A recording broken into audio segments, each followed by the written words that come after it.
Today on How It's Made. Electric baseboard heaters. Nothing but the warm, hard facts.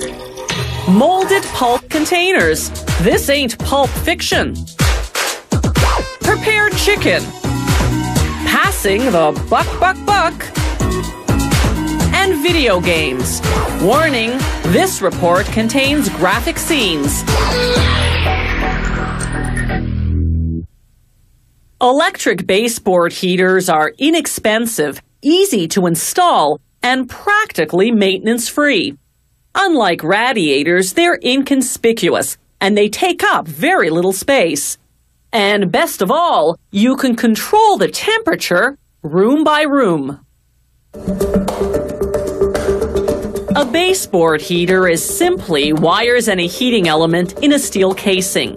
They make the element using a strip of paper-thin aluminum, 19 centimeters wide. It's lubricated with soap, then goes through a forming machine. A die punches the strip into little squares called fins.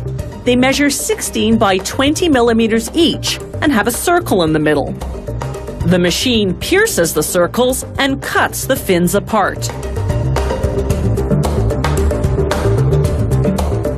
This machine churns out 600 fins per minute. It stacks them on steel tubes, the lengths of which vary according to the length of the heater.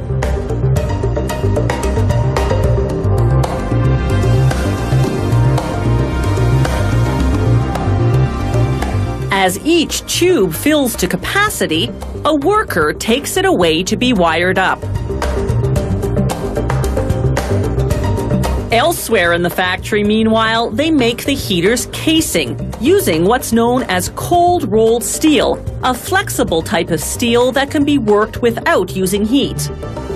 After a squirt of oil for lubrication, the first die cuts holes for attaching the baseboard to the wall.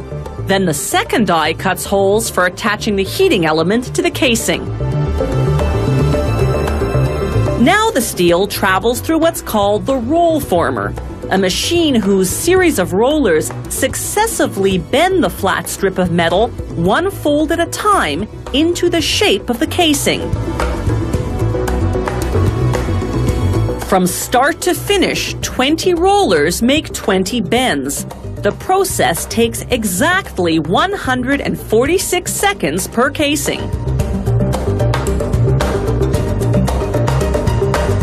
After the last fold, a computer-controlled die cuts the casing to the required length. The higher the heater's wattage, the longer the casing has to be. Models range from 300 watts, about half a meter long, to 2,500 watts, almost 2.5 meters long. Next, they put a steel junction box on each end of the casing. These hold the wires that the electrician connects to the house wiring. Workers spot weld both junction boxes simultaneously.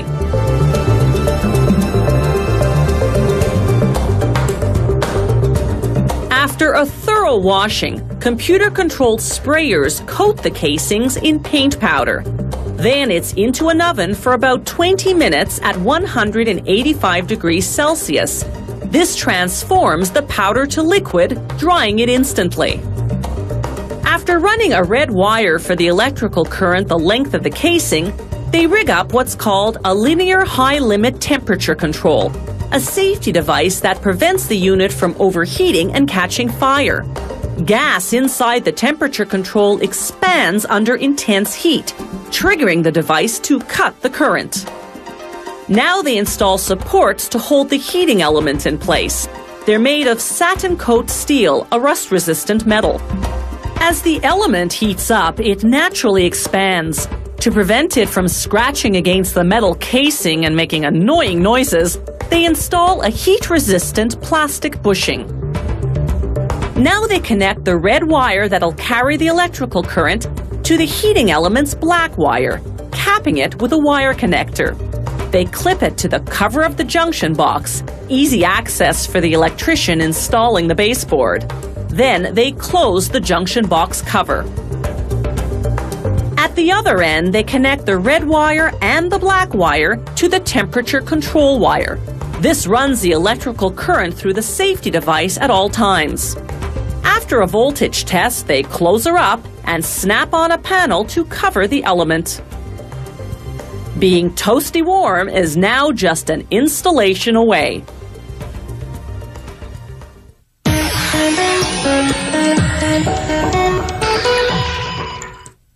Molded pulp isn't exactly a household word, but it is a household item. Chances are you've got an egg carton in your fridge that's made of it. This thick cardboard-like material can be shaped into a variety of containers, such as those drink carriers they give you at the fast food restaurants.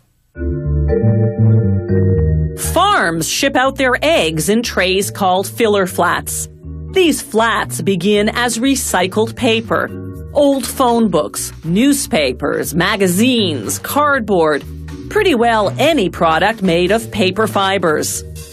The factory even recycles its own flats that have been rejected by quality control.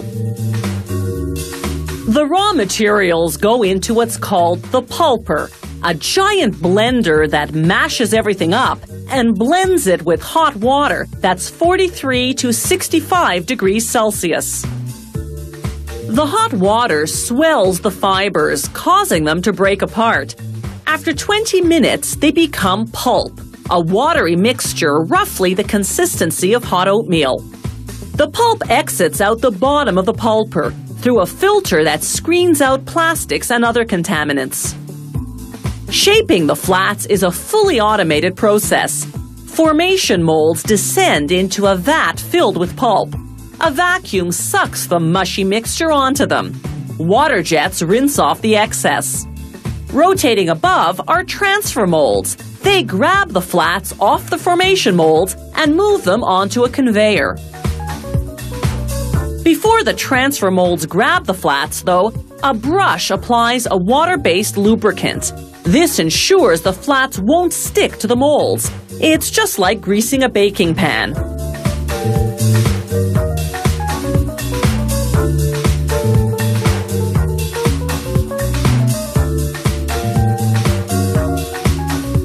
The molds themselves are made of bronze, plastic, or aluminum, depending on how long the factory intends to use them. They're covered with a stainless steel mesh. This mesh ensures an even vacuum through the mold so that the pulp spreads over it evenly. The soggy flats now go into an oven for 12 minutes to dry out.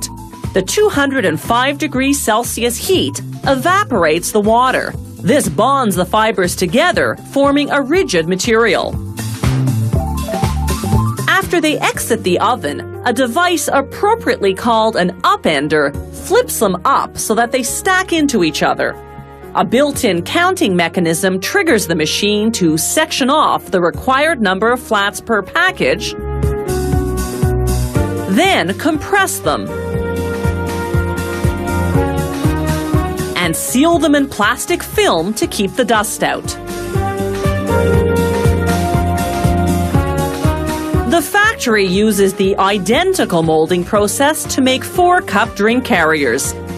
These too go into an oven to dry out the pulp, but only for 6 minutes, half the time the filler flats need, because this product is smaller and lighter.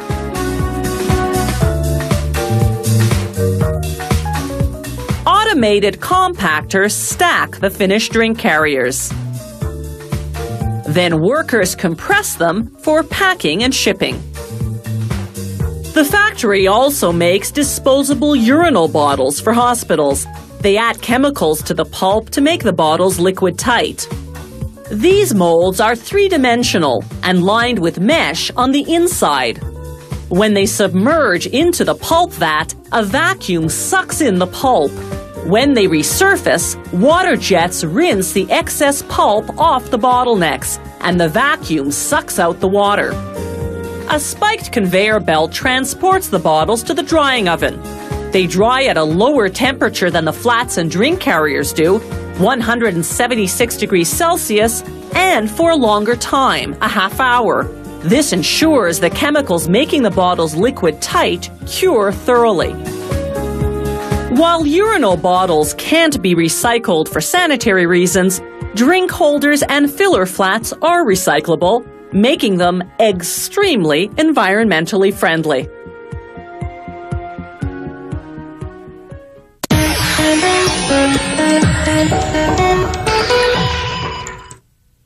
In the year 2001, Canadians ate 31 kilograms of chicken per person. Given that rate of consumption, if we had to process the poultry ourselves, chances are we'd be in a rather foul mood by dinner. Thank goodness for chicken processing plants. The chickens arrive at the factory with their feet, legs, and heads already cut off. What's left are the breasts and wings. The slaughterhouse also removed the internal organs. A conveyor belt transports the chickens to the cutting and deboning zone, a bustling assembly line operation. Workers prop each chicken on a cone-shaped stand in order to have both hands free to work on it. Cutting up a chicken properly isn't as easy as you might think. The workers get special training. It's crucial they keep their knives well sharpened and wipe them after every 5 or so chickens. The first cuts remove the wings, starting on one side and positioning the knife horizontally in line with the top of the cone. The worker makes an incision where the wing joins the shoulder, then cuts downward across the back of the chicken. Then a quick cut and twist to detach the wing. It's the same procedure on the other wing. The incisions at the wing-shoulder joint must slice through the tendon completely. Otherwise, detaching the wing is difficult. And struggling with a slippery wing while holding a knife in your hand can result in serious injury. The next cuts remove the skin and breasts. They peel off the skin, then pull on the 2 breasts and make a quick incision to release them. They slice the breasts apart, carefully checking for bones that might have broken off from the carcass and be hiding in the meat. The next cuts remove the tenders, the meat located under the breasts. Workers make an incision in the middle, just under the wishbone, and down the length of the carcass. This detaches the tenders, enabling the next worker on the line to pull them off. Meanwhile, waiting in the wings are the wings. Workers load them onto a machine appropriately called the wing cutter, a mini Ferris wheel that takes the wings for a little ride, right into a sharp knife that chops them into 3 sections: the drumette, the chubby part with the most meat, the winglet, the middle part, and the wing tip, the pointy part with barely any meat. This factory transforms the meatier drumettes and winglets into frozen, ready-to-eat chicken wings. The first step in that process is seasoning. Workers load the pieces into a giant drum. As the drum rotates, they inject the seasoning, barbecue or honey garlic, for instance. After about an hour, the chicken wings come out evenly coated.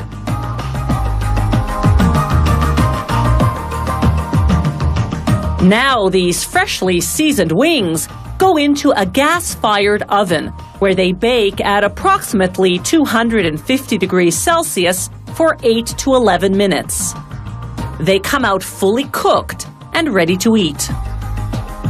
They go into a freezing mechanism for about a half hour, then to the automated packaging department where they're sealed in a bag. These chicken pieces, wings, tenders, and breasts, are prepared differently.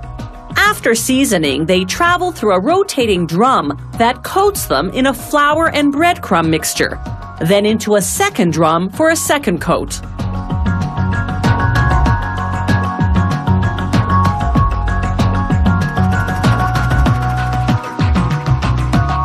Next stop, a 40-second deep fry in canola oil, just long enough to adhere the coating. Then from the frying pan into the fire, as they say. Well, into the oven, actually. After 20 minutes at about 250 degrees Celsius, these chicken pieces are fully cooked and ready to be frozen and packaged.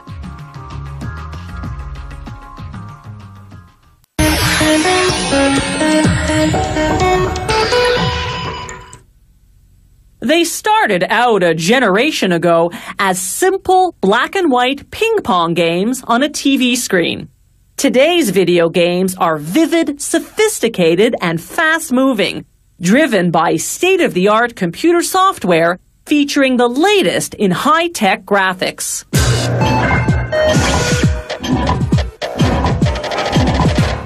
It all started in 1952 with a Cambridge University PhD thesis on human-computer interaction. The student invented a primitive tic-tac-toe game on a vacuum tube computer, the very first computer game with graphics. A team at MIT designed the first recognized computer game in 1962. Then, in 1972, a Stanford student invented the arcade game Pong, which later became a home video game to play on your TV set.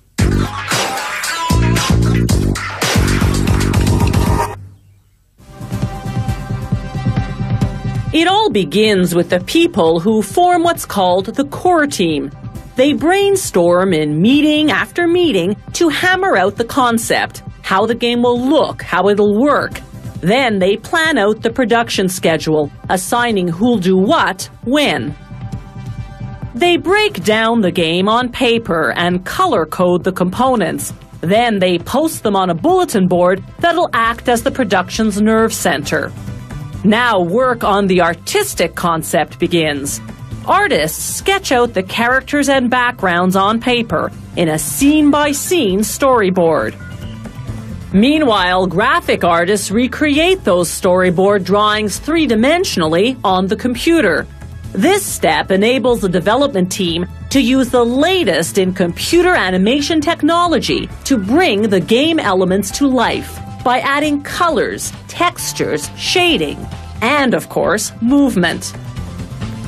After developing a preliminary version of each character, the animators superimpose a skeleton. By manipulating the skeleton, they make the character move. They experiment with different movements until they decide on which ones they'll use for the game.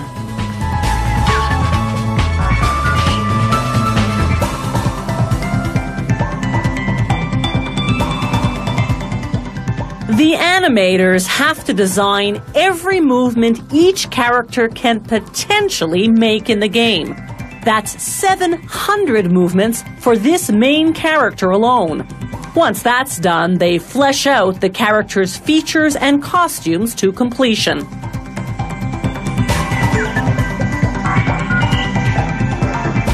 The evolution of the characters from the first pencil drawing to the final version is quite remarkable. Other animators work on the backgrounds, the game's playing field. Once they have a rough version laid out, they refine it by adding details, colors, and textures. To give it depth and dimension, they use virtual lighting to create shading and shadows. To advance the storyline, this particular video game is interspersed with 1-minute animated movies. These segments, called cinematics, are animated in high resolution to produce a top-quality image. The interactive game, on the other hand, is in low resolution because computers can't process high-res images quickly enough for fast-moving play. So the animators have to create every character twice in both high and low resolution.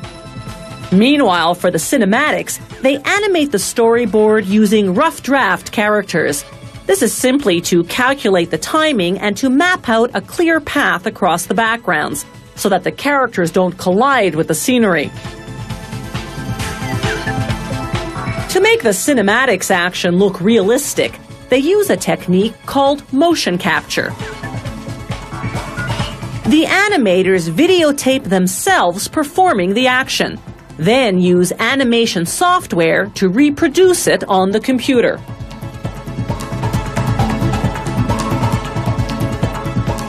Computer programmers create the video game's menu settings, among other features. Computer engineers design the artificial intelligence, the brain that runs the game. It's made up of thousands of computer codes. For the cinematics, actors record the characters' lines in a sound studio. An audio technician mixes the voices with music and sound effects and synchronizes everything with the action. Now they take the video game out for a test drive. Do the characters move the way they're supposed to? Do they go where they're supposed to? Or do they run into trees and walk through walls? This is the development team's last chance to rid the game of any bugs. After that, the company can finally market this video game and hope it becomes a hit.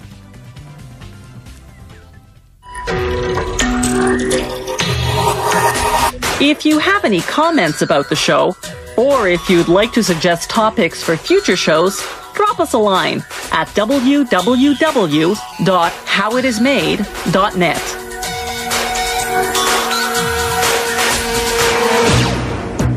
The How It's Made crew vehicle is courtesy of Subaru Canada.